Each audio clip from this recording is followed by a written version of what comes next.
Meus amados, eu quero vos cumprimentar com a paz do Senhor. Quero convidar os irmãos para que comigo abram as vossas Bíblias, aproveitando que já estamos ou permanecemos de pé, na primeira missiva que Paulo escreve aos Coríntios. Primeira de Paulo a Coríntios, capítulo de número 11, versículo de número 23. Não se preocupe, não é um culto de ceia. Capítulo 11, versículo 23, Paulo diz assim: porque eu recebi do Senhor o que também vos ensinei, que o Senhor Jesus, na noite em que foi traído, tomou o pão e, tendo dado graças, o partiu e disse: tomai, comei, isto é o meu corpo que é partido por vós.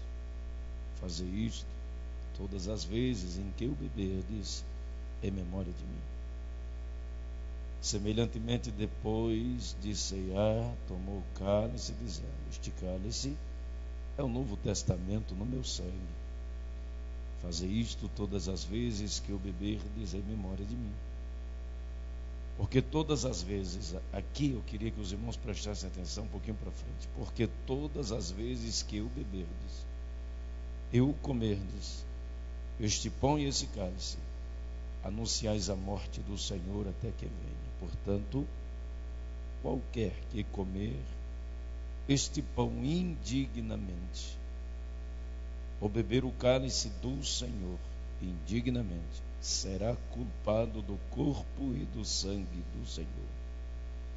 Portanto, examine-se, pois, o homem a si mesmo, e assim coma deste pão e beba o cálice. Porque o que come e bebe indignamente, come e bebe para a sua própria condenação, não discernindo o corpo do Senhor. Verso 30. Por causa disso, há entre vós muitos fracos, doentes e muitos que dormem. Amém. Repita comigo o versículo de número 30, por favor. Diga assim: por causa disso, há entre vós muitos fracos, muitos doentes e muitos que dormem. Tome seu assento, Deus abençoe, muito obrigado. É sempre bom, um prazer imenso estar com os irmãos aqui em Foz do Iguaçu, cidade que é uma das mais belas do país, né? Segundo o próprio pastor Zé Huerto, diz que é se não a cidade mais bonita do país. Dizem que é Florianópolis. Florianópolis não tem 10% do que tem em Foz do Iguaçu, né? O que tem de coisa bonita em Foz do Iguaçu também tem coisa feia, né? O que tem de gente bonita em Foz do Iguaçu multiplica também, tem um bocado de gente feia, né? Mas é um paraíso. Eu sempre que venho a Foz do Iguaçu eu me realizo, né? Porque São Paulo, aonde eu moro, congrego, os irmãos sabem, é só prédio, aqueles arranha-céu, né? A gente amanhece o dia olhando para o prédio, vai dormir olhando para o prédio, acorda, vai para lá, tanto prédio, né? A gente não vê, em São Paulo não vê nem nuvem, né? O céu de São Paulo é cor de chumbo, né? É tudo poluição. Aqui a gente vê ainda à noite as estrelas, uma beleza, né? Então os irmãos se sintam assim agradecidos a Deus e privilegiados por morar em Foz do Iguaçu. Sempre que eu posso ter uma vaguinha, eu fujo para cá. No final do ano eu trouxe a minha esposa, meus filhos, ficamos aqui, passamos alguns dias aí, e eu gostei tanto que a minha sogra queria vir agora. Eu digo: então nem vai a senhora, nem vai sua filha, eu vou é só. É uma benção, né? Eu vim ver o pastor Isaías, ver os amigos. Tem um companheiro nosso que está pregando uma outra congregação. Pedi para o pastor Isaías recepcioná-lo e eu viria encontrá-lo. E aqui vim, mas cheguei ontem, já estou indo embora de manhã cedo. Eu tenho compromisso de manhã cedinho lá no médico. 10 horas da manhã eu tenho compromisso no gabinete do presidente, a gente tem que trabalhar junto ali, então cedinho eu tenho que sair de São Paulo. Mas sempre bom estar aqui, ver os irmãos, os amigos, e agora com essa transmissão online aí, a minha saudação é ostensiva a todos os internautas. Prazer em ver o meu amigo pastor Cleiton, grande pregador da palavra de Deus. Eu tenho aquela mensagem que você pregou até hoje, está aqui no meu iPad, viu? Já preguei em vários lugares, só que o DVD que está gravado agora é meu, viu? Você não pode pregar mais aquela mensagem não. Meus amados, nós lemos um texto, é um dos textos belos da Bíblia. Paulo não estava falando a descrentes, Paulo estava pregando ou ensinando a crentes. Ele começa orientando o povo, numa das igrejas mais difíceis de ser pastoreada. Ele havia tido algumas experiências com o Senhor. A prova disso está em 2 de Coríntios capítulo 12, quando ele diz que conheço um homem que há 14 anos, se no corpo, se fora do corpo, não sei, Deus o sabe, teve uma revelação de Deus. Então os irmãos imaginam que aquele pastor passava tanta dificuldade na frente daquela igreja, ele teve uma revelação de Deus e não pôde contar aos irmãos. Passou 12 anos para contar aos crentes. A igreja de Corinto era uma igreja que tinha todos os dons espirituais, que os irmãos imaginarem de maravilha, de proeza acontecia. Coisas boas e coisas ruins também. A desordem do culto era visível, não apenas no culto de louvor, de adoração, mas também no culto de ceia. No culto de ceia ele se tornava tão notório que Paulo precisou organizar o culto. E ele disse, segundo ele falou, eu recebi do Senhor. Sim, e foi. Jesus, quando esteve na terra, fez a mesma ordem de culto que Paulo fez. Jesus repartiu o pão, deu graça e deu aos discípulos. Porém, agora Paulo estava diante daquela igreja e ele precisava eficientemente pôr as coisas em ordem. E ele começa o verso 23: eu recebi do Senhor o que também vos entreguei, que o Senhor Jesus, na noite que foi traído, tomou o pão e, havendo dado graça, o partiu e disse: tomai e comei, isso é o meu corpo que é partido por vós, fazer isso em memória de mim. Semelhantemente, depois de cear, tomou o cálice, dizendo: esse cálice é o sangue da nova aliança, fazer isso todas as vezes que o beberdes em memória a mim. Porque todas as vezes que comerdes o pão e beberdes o cálice, anunciais a morte do Senhor até que venha. Portanto, e aí entra: examine-se, pois, o homem a si mesmo. Faça uma introspecção. Anote esse versículo. Examine-se, pois, o homem a si mesmo.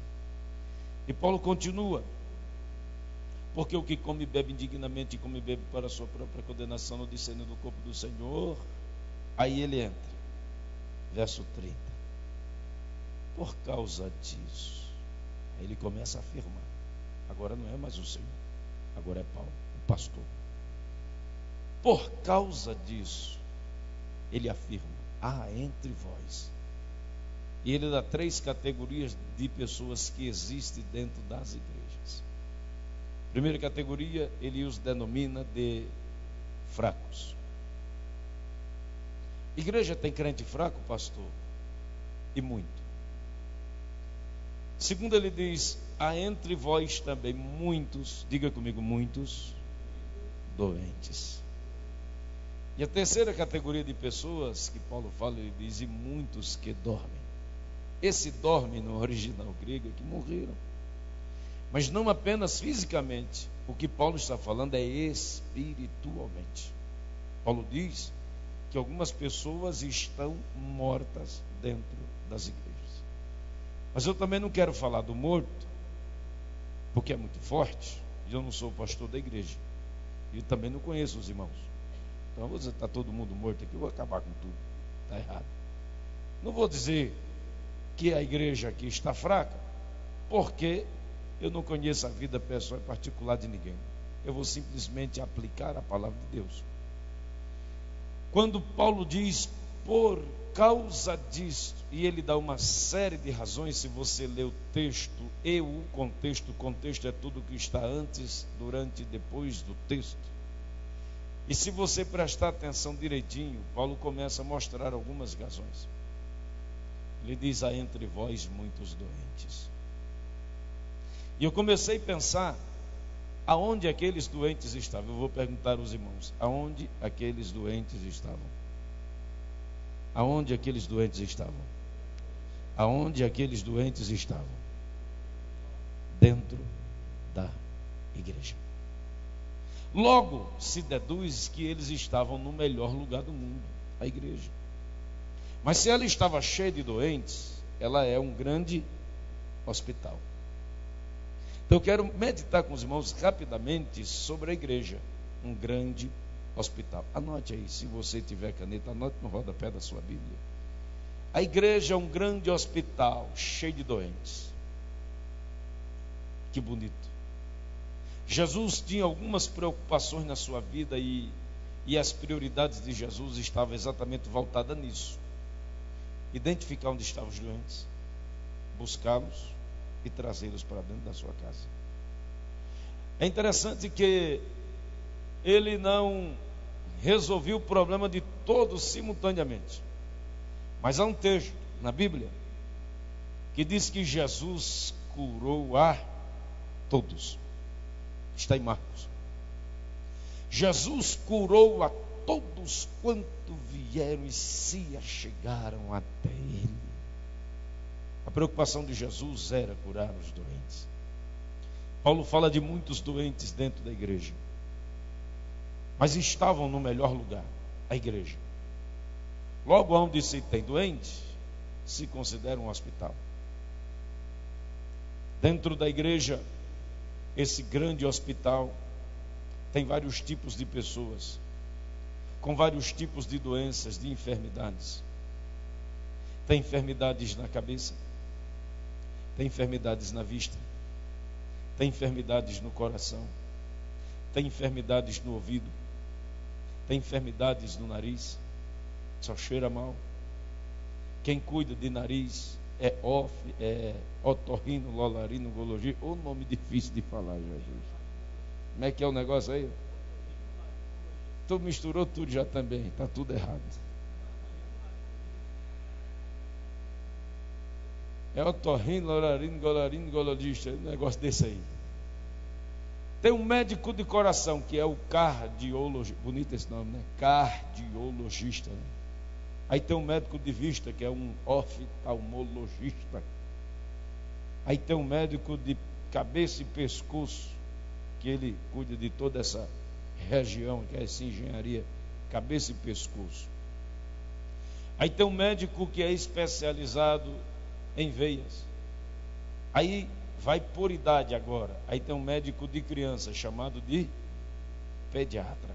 Depois tem um médico chamado de para adolescente, esqueci o nome do médico agora, é tão difícil que quase ninguém sabe. Eu também esqueci agora. E depois tem um médico de mulheres, né? Que é como é que é? Todo mundo sabe, né? Os homens não gostam de ouvir esse nome não, né?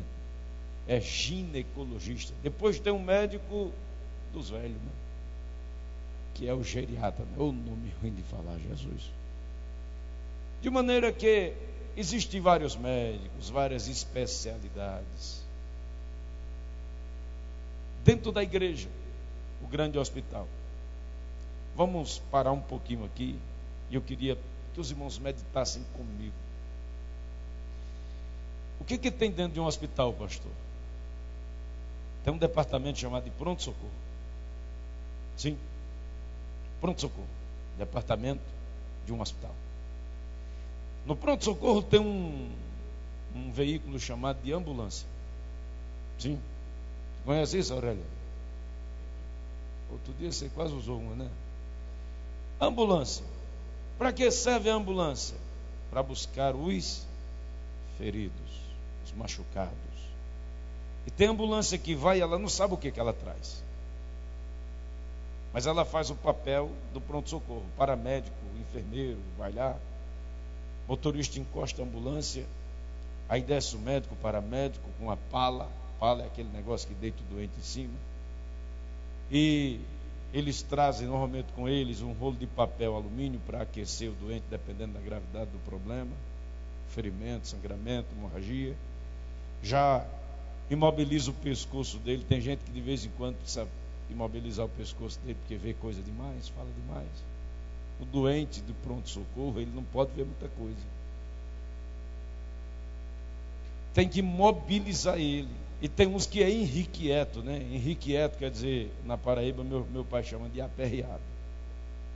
Então tem uns que é aperreadinho, está doente, tá, mas quer levantar e sair andando todo quebrado, perna quebrada, pé quebrado. Então, quando o pronto-socorro chega, a primeira coisa que o médico, paramédico faz é mobilizar os pés, as mãos, a cintura, manter ele imóvel. Ele está machucado, ele está ferido. Quando se pega um machucado, um ferido, tem uns que o ferimento é tão terrível, porque eu não sei se dá tempo, a gente pode ir aqui até que hora, pastor? Até uma meia-noite, tá bom? Uma meia-noite. Mas quando se vai buscar um ferido, não se sabe o que é que se vai buscar. Não se sabe o que é que vai trazer. Vamos pensar um pouquinho. Se trazem pessoas com ferimentos externos expostos, fraturas expostas. Se traz pessoas para dentro do hospital, da rua, com ferimentos na cabeça. Quantos motoqueiros caem, se arrebenta tudo. Se traz pessoas com pé quebrado, mão quebrada, sangramento, com hemorragia, aquele monte de sangue, aquele ferimento grande. E traz para onde? Para dentro do hospital. Você está entendendo o que eu estou falando? Aí vão trazendo para dentro do hospital. Quando chega dentro do hospital, quando o médico responsável pelo pronto-socorro pega lá, ele estabiliza o cidadão. Traz ele para dentro da igreja, tem que estabilizar ele. Ele tem que entender quem é Jesus, o que é salvação, o que é igreja, o que é Santa Ceia, o que é batismo nas águas, o batismo no Espírito Santo. Ele tem que entender que tem um pastor, ele tem que entender como é que funciona a liturgia da igreja, ele tem que estabilizar ele. Ele tem que parar. E às vezes para parar tem que dar um choque, né? Já viu aquela máquina que um médico bota em cima do peito dele, pá! Aí o camarada acorda para a vida e fala assim: rapaz, você sabe que devolver a minha vida de volta. É assim ou não é? Tem gente que um ano depois de crente ele fala: misericórdia, eu não sabia que é tão bom ser crente. Deu um choque nele, ele veio para a igreja e acordaram ele para a vida e ele largou a maconha, largou a cocaína, largou a prostituição, largou a bebida, parou de sonegar imposto, parou de roubar. Agora está dentro da igreja com a Bíblia na mão, estabilizado, dizendo: já saí, já posso sair do pronto-socorro.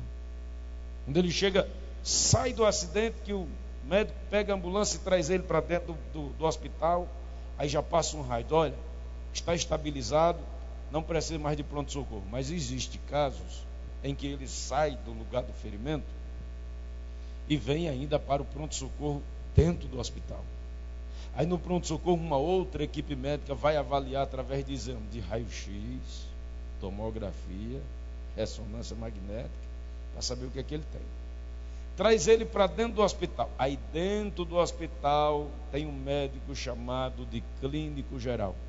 Aquele clínico vai pegar e fazer o exame para saber qual é a gravidade do problema que ele tem. E o clínico vai direcionar ele para o especialista. É interessante. A nossa vida espiritual é exatamente assim. Nós vivíamos no mundo chagado, ferido, machucado, sangrando, cheio de problemas. Fomos conduzidos pelo Senhor através de alguém, um paramédico espiritual, nos colocou dentro da igreja. Nós estamos dentro da igreja estabilizados, dando glória a Deus, dando aleluia. Passou o perigo de morrer, passou o perigo de perder a vida, passou o perigo da dor, passou o momento da angústia, e nós estamos aqui sentadinhos com a Bíblia na mão, dizendo glória ao nome de Jesus.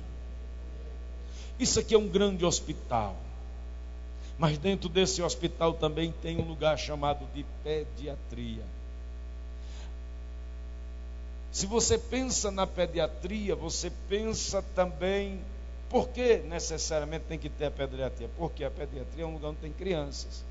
Se tem crianças, deve ter um lugar onde nascem as crianças. E esse lugar chama-se maternidade. É lá que nasce a criança. E quando a criança nasce, ela traz alegria para o pai.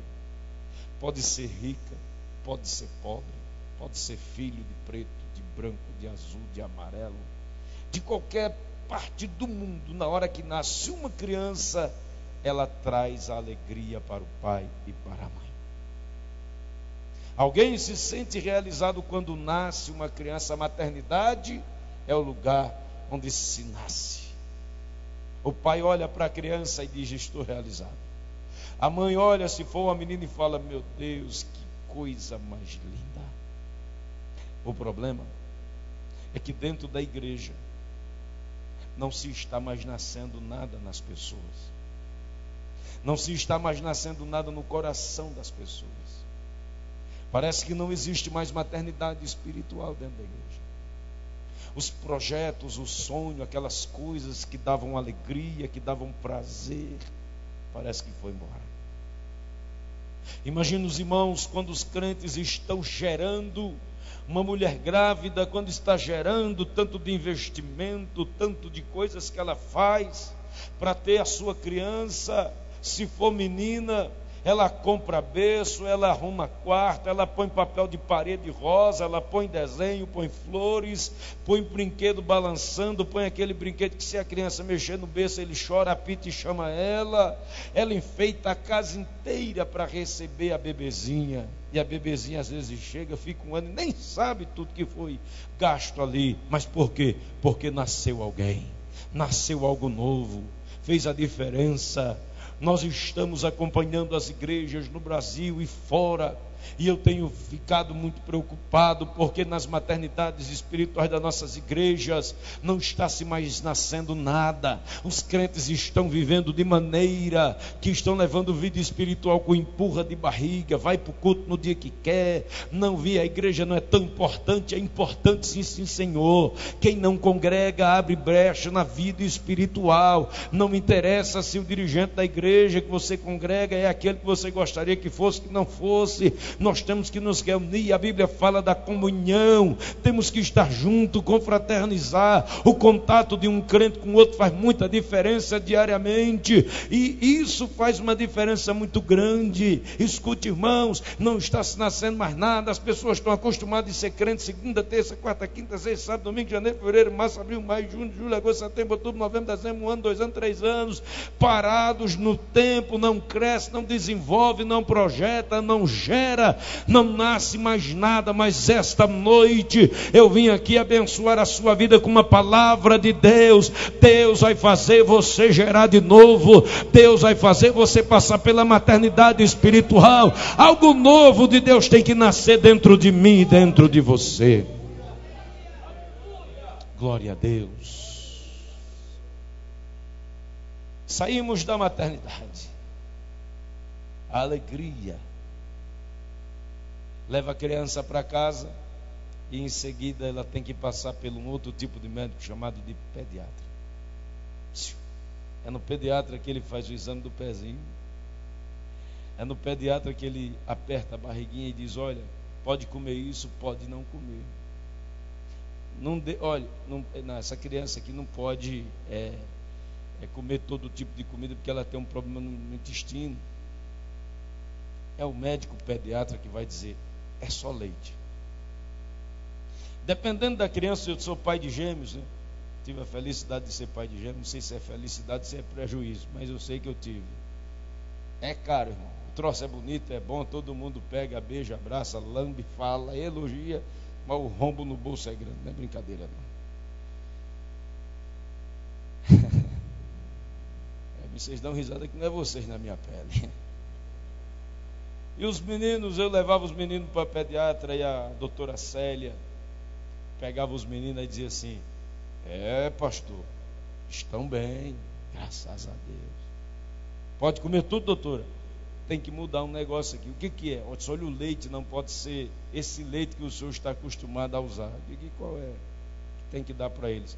O senhor tem que dar o NAN 2, o NAN 1, o NAN 2 com ferro. Eu digo: tem que raspar o ferro com a faca e dar para eles. Ela disse, não, é um leite especial, custa R$ 35 a lata. Eu digo que está repreendido em nome de Jesus. E eu, como era gêmeos, irmão, eu tinha que comprar de caixa. Aí eu ia direto na fábrica comprar, irmão. Chegava lá, eu pegava aquele dinheirinho todinho. Oh, Jesus, tem misericórdia. Cresce logo, menino, em nome de Jesus. Não um, não dois, era com ferro. E tem outros aí, né? Depois, a médica pediatra é quem diz se ele vai para o Nestrogênio. Nestrogênio? É Nestrogênio. Tem um pastor em São Paulo que o nome dele chama-se Astrogildo. Né? Astrogildo.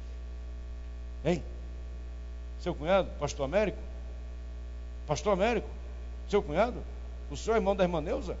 Fala-me, nosso Senhor Jesus Cristo.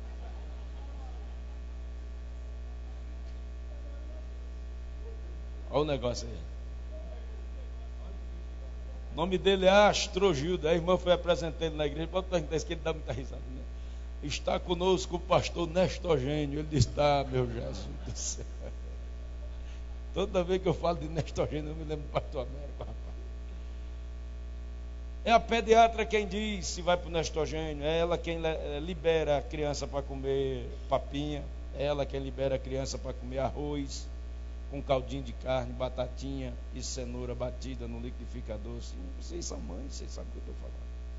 É ela quem libera para comer. Só olha, a criança precisa desse contato, precisa meter a mão no prato, meter na cara, lambuzar, é a coisa mais linda do mundo. Tem mãe que deixa de besteira, só que a criança se realiza, ela precisa sentir aquilo ali. Meus meninos eram pequenos, eu pegava o resto da comida, botava no prato e disse, se lambuza aí todinho agora, e metia na cara. Quando ele não se lambuzava, eu mesmo lambuzava ele, para ele sentir como é bom. É a criança, precisa ter esse contato, mas é a pediatra que diz. O pediatra diz, olha, seu filho está com um problema. Ele tem uma glândula na cabeça chamada de hipófise. É essa glândula que diz se a criança vai crescer bem ou não, vai crescer normal ou não.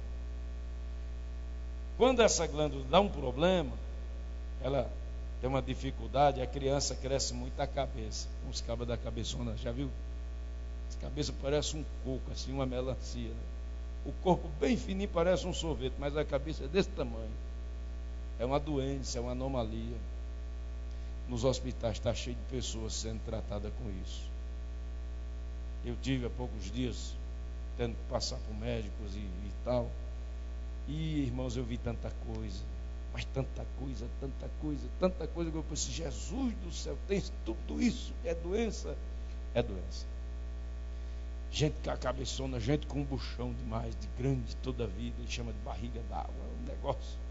Eu digo, doutor, quando o senhor pega uma pessoa com a cabeçona assim, o senhor faz o quê? Rapaz, isso dá um trabalho tremendo, tem que tratar com cuidado, porque ali onde está toda a engenharia do corpo é a cabeça, o cérebro e tal. Eu digo, mas tem muita gente assim. Ele disse, o mundo está cheio de gente da cabeçona. Por que, doutor? Isso que a hipófise dele, a glândula não funcionou bem. Está doente. Vamos pensar um pouquinho aqui. Tem ou não tem dentro das igrejas? Dentro do hospital? Muito cabeçudo, não tem não? Que tem de gente da cabeçona dentro das igrejas. O pastor diz, não vá para lá, o caba vai, bate a cara na parede e disse, eu fui só para testar. Se arrebentou todinho, mas foi. Cabeçudo. Vive brigando com a mulher por causa de besteira. Eu tenho 20 anos de casado, eu descobri que a gente briga por besteira. Descobri que é tudo besteira, tudo bobagem. A mulher bota o cacho de flor assim, diz, aí o camarada chega, estica os pés assim em cima, aí ele fica bem de trivela assim, entre ele, ela e a televisão. Aí ele não vê nem a televisão, nem ela, e não vê mais nada. Aí diz, tira esse troço daí que eu quero ver a televisão, mas ficou tão lindo aqui. Aí ele fala, tira essa desgraça, daí eu quero. Ela diz, homem, se acalme que eu vou tirar já, quando é na parede, deixa de aperreio.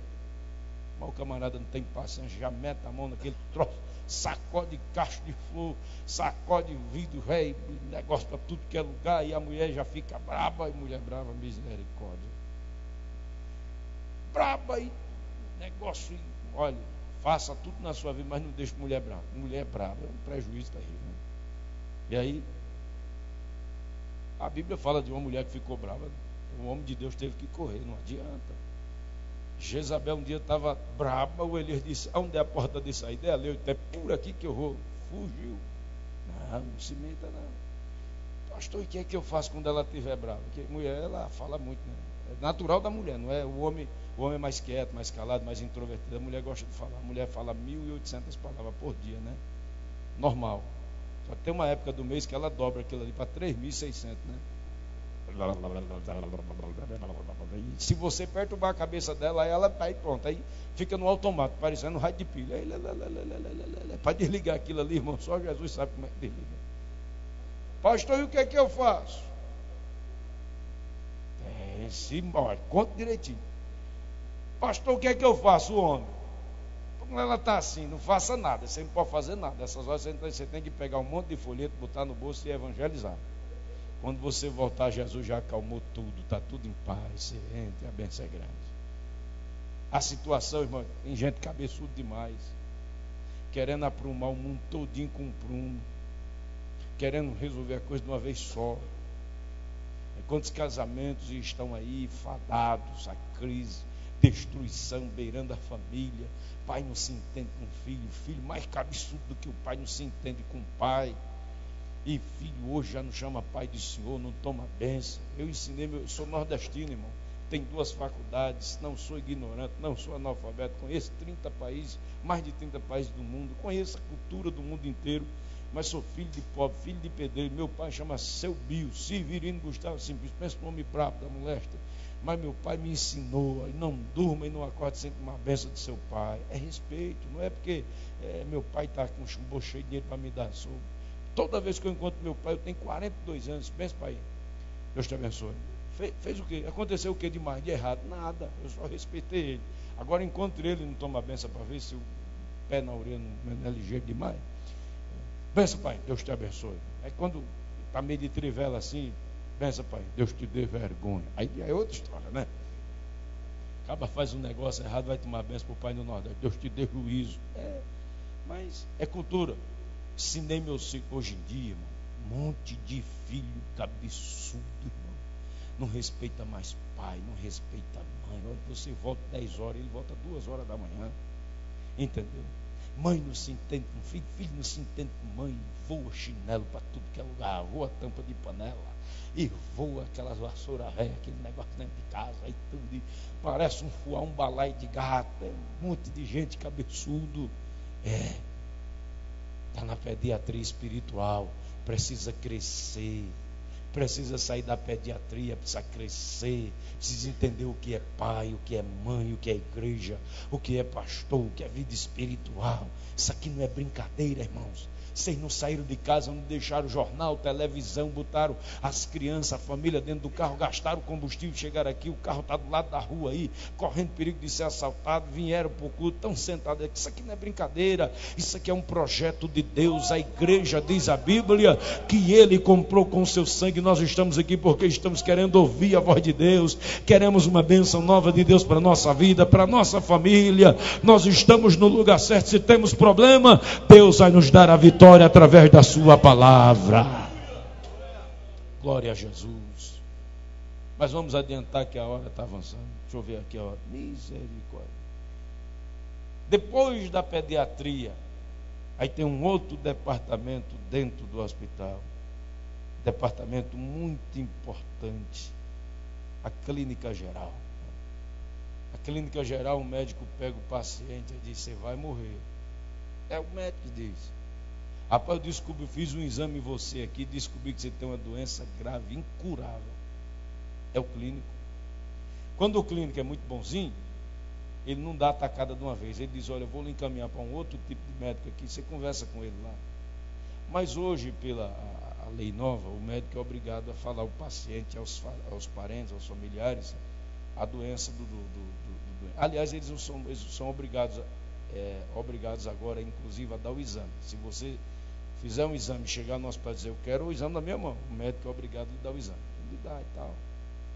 Ou morrer, já está sabendo antes que o médico lhe dê a notícia. Quando você for no médico, o médico diz: você sabe do seu problema? Estou sabendo, doutor, vou morrer. Mas ainda tem uns dias que dá para a gente tratar de você. É o clínico geral quem identifica as doenças. É o clínico geral que sabe a gravidade da doença. Quantas vezes o nosso clínico geral atesta o problema identifica o problema, fala para a gente. E a gente não dá nem moral para ele. Quem é o clínico geral da igreja, pastor? O Espírito Santo. Quantas vezes o Espírito Santo diz: você está com um problema nessa área, você está com um problema nessa área aqui, e a gente não está nem aí, a gente leva a vida de qual Deus nos ajude. Quando nós reconhecermos e for identificado algum problema na nossa vida, que a gente possa dizer: Deus, me cure nessa área. Quantos podem glorificar o nome de Jesus? Mas quando o clínico identifica uma doença, agora vocês estão começando a gostar da mensagem, né? Quando o clínico identifica a doença, aí ele manda a gente para uma outra ala. Dependendo da doença, ele manda para o cirurgião. Aí o cirurgião pega o paciente e dá aquele trato. O cirurgião não opera de imediato.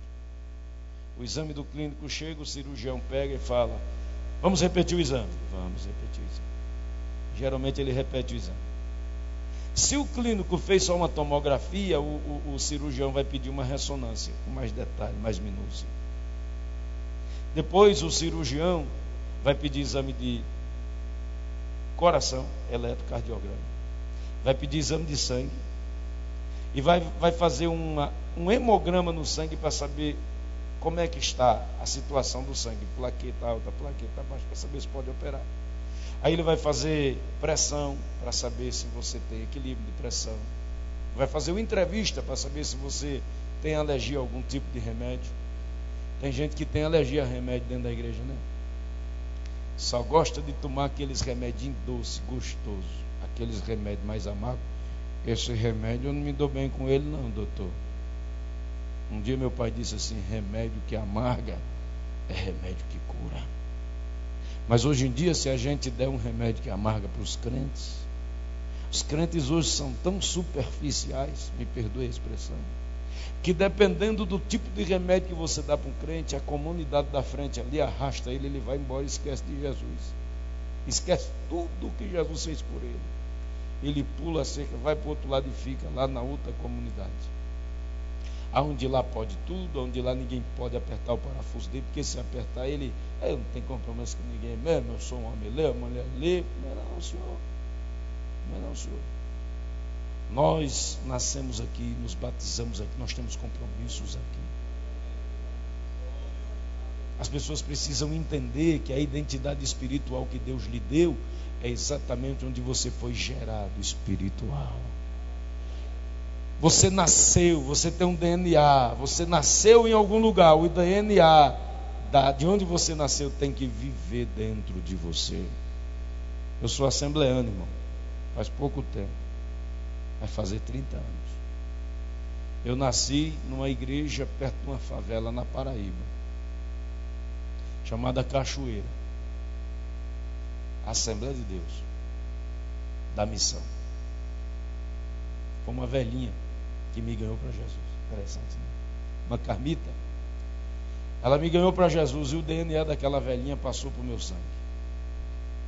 Aquela mulher não dormia sem orar. Aquela mulher vivia dentro de ciclo de oração. Aquela mulher vivia dentro de consagração. Aquela mulher vivia jejuando. Parecia um palito, mas jejuava. E eu comecei a acompanhar ela. Não sei se foi bom ou foi ruim para mim.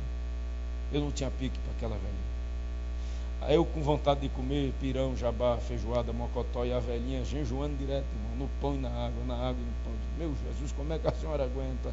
Vida espiritual é guerra, é renúncia, é sacrifício. Mas a senhora renuncia demais. O que é que você quer? Eu digo: eu estou com vontade de comer uma sopa. Que sopa? Hoje é consagração para amanhã virar o dia já com a vitória na mão de Jesus. Vamos para a vigília. Eu digo: eu não aguento não. É o DNA espiritual que fica dentro da gente. E hoje eu estou na igreja, Deus me chamou para o ministério, eu sei o que é ser crente. A responsabilidade é muito grande. Mas quando chega-se na ala do cirurgião, aí o cirurgião diz assim: olha, vou ter que operar você. Aí o cirurgião pega a pessoa e começa a operar. O maior problema não é quando você está diante do cirurgião, é na operação. Na operação é que o cirurgião, você sente dor, porque depois da cirurgia, primeiro que para abrir o paciente ele não pede permissão. Ele pergunta se você quer. Você aceita? Aceito. Então vou lhe cirurgiar. Aí chama um instrumentador, é um tipo de médico que tem no hospital. Instrumentador é o camarada que vai passando as ferramentas que rasga a gente, que corta a gente, para a mão do médico. O médico é o cirurgião, mas do lado do médico tem o anestesista e o instrumentador e o auxiliar. E aí o médico só pega aquela ferramenta e vai rasgando assim, ó, rasga daqui, rasga dali, rasga daquela. Quem aqui já assistiu parto de criança? Quem aqui já assistiu parto de criança? Eu vi meu menino tudo nascer, nunca mais. Eu não quero nem ser pai, nem quero mais ver ninguém nascer. Deus me livre, vai para lá com esse negócio. Eu vi meu menino nascer, o médico pegou o bisturi e rasgou assim a primeira camada. Eu digo, doutor, o senhor sabe o que é que o senhor está fazendo? Ele disse, fique quieto. Pegou o bisturi de novo, rasgou de novo, doutor. Ele disse, tem mais 5. Passou de novo, eu digo, vai acabar com a barriga da minha mulher, Jesus tem misericórdia, esse negócio não vai arrumar mais nele. Ele disse, fique quieto, rapaz. Passou para lá, passou para lá, 5 vezes aquele monte de carne branca. Meteu a mão lá dentro assim, como que. Aí quando a pessoa está com uma vontade de comer chocolate assim, encontra aqueles pacotes de amendoim com chocolate, mete a mão assim, e o doutor meteu a mão na barriga da minha mulher. Eu digo, o senhor sabe o que o senhor está fazendo aí? Fique quieto, rapaz. Ele é amigo da família, fez os partos de todo mundo da família. Doutor Vanderlei, eu sempre brinquei muito com ele. Meteu a mão assim, meteu os dedos no pescoço do menino e arrancou aqui. Eu digo, eita misericórdia. Vai quebrar o pescoço do pobre do menino antes de nascer. Arrancou o menino. Depois que ele levantou o menino, embocou o menino de ponta cabeça, deu-lhe um tapa na bunda, chora, abençoado. Começou a chorar. Eu digo, rapaz, eu fiz o filho, não tem coragem de bater o cabo, mete a mão lá dentro, tira o menino e ainda dá um tapa, eu não posso fazer nada. É a especialidade do médico. Agora, depois da cirurgia que vem um problema, né? Ele tira, ele resolve, tira o tumor, tira o carnegão, tira a doença. Aí depois vem o problema da dor, da recuperação, do restabelecimento. Tem que cuidar dos pontos, tem que cuidar. É o médico que vai orientar. Ei, tem muita gente dentro da igreja precisando ser cirurgiado para tirar coisa ruim, tirar doenças, para melhorar. Tem médico que pega gente com deficiência no pé, que tem que operar o pé todo, tem que operar. O médico abre o pé, vai no nervo, arruma lá para o camarada pisar direito, andar direito. Tem gente precisando de cirurgia para aprender a andar direito como crente na vida espiritual. Quem está entendendo isso, diga amém. É o cirurgião que opera à vista, o camarada. Já viu gente que tem um 833, olha para um lado, outro olha para o outro assim, ninguém sabe que lado que ele está olhando, um olho está olhando para cá, o outro para... É o médico que leva ele para a cirurgia, operar de um lado, mexe do outro e tal. Daqui a pouco o camarada está olhando para cá, está olhando só para cá. Paulo diz, olhando para Jesus, autor e consumador da nossa fé. Tem gente que olha para a igreja, olha para o mundo, olha para o mundo, olha para a igreja, um dia é crente, outro dia não é. É uma luta, precisa de uma cirurgia espiritual para ficar olhando para a fé, para Jesus. Levante a sua mão e dê glória a Jesus Cristo. É porque não dá tempo, eu já vou ter que parar. Tem que parar, né, pastor? Mais 5 minutos. Misericórdia. Eu não tenho culpa, né? Mas o dia que eu vim aqui, eu termino esse negócio.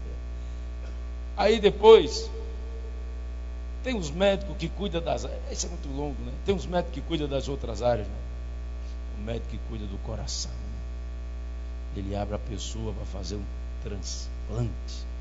Porque o coração que está lá não serve mais. Que tristeza, hein? Que tristeza ter que trocar o coração. Mas tem pessoas dentro da igreja que de vez em quando, e a própria Bíblia diz que Deus dará um novo coração.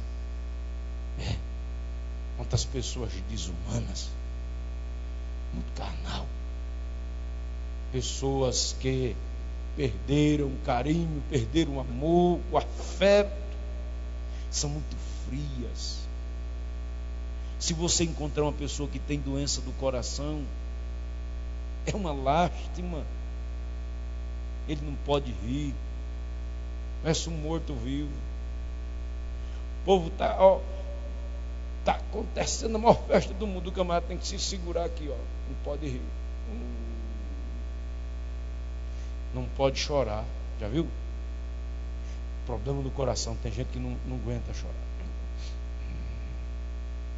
Tem que cirurgiar o coração para a alegria voltar, para poder se alegrar, para poder chorar de alegria. Quantas pessoas dentro das igrejas precisando de um transplante de coração.